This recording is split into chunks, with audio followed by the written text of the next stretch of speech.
Hello lovely people, it's Mr. X Stitch here, daily vlog. Seemed to be a bit sporadic now, sorry about that. I got caught up yesterday doing a lot of childcare. I mean, no more than usual, but just the day flew by, and baby number 2, who's not a baby anymore, she's going to be 2 in May, but decided to get up at 4:30 in the morning, and it was my short straw to hang out with her, and it's not a lot you can do between the hours of like 5 and 7 in the morning, sit, watch baby telly and hope for the best. Anyway, so that was a fun day.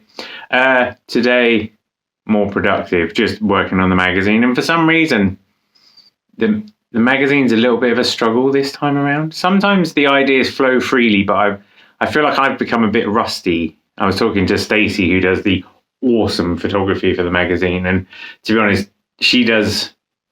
What happens is we work out what patterns are going to be made, they get stitched up, they go to Stacey, she produces amazing photos, and that really kickstarts the creative output. Like, we discuss what we're going to do, and she does that, but then I still have all the articles to put together and design and, you know, the adverts and the bits and pieces and all those sorts of stuff. And sometimes it works really well, and other times it just stymies me a little bit, particularly when we've got a new column. Like this time around, in this issue, we've got the first ever Let Lucy Let Loose, where 2 people have suggested designs for Lucy Heaton to create, and so that's what's happened. She's created unique designs that are in the magazine, and that's super awesome.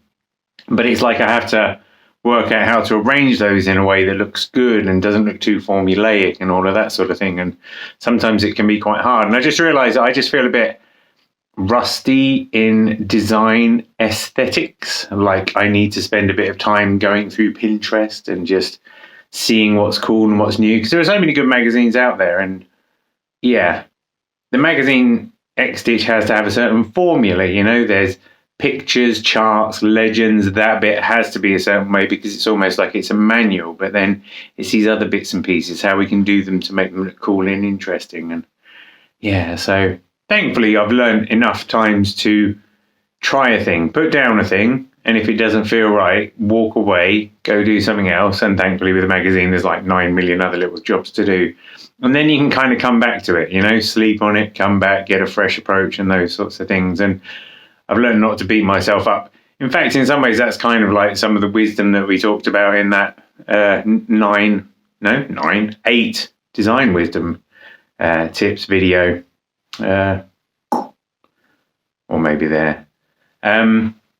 Yeah, and then, you know, so I don't beat myself up. I just put an idea out there, know that I've started that process flowing, and then I'll go off and do something else and come back again. And thankfully, again, with the magazine, some things are fairly formulaic. You know, the information page that says who the contributors are and stuff, that doesn't require a lot of thought. It just requires doing. So I can do that and then come back to an idea.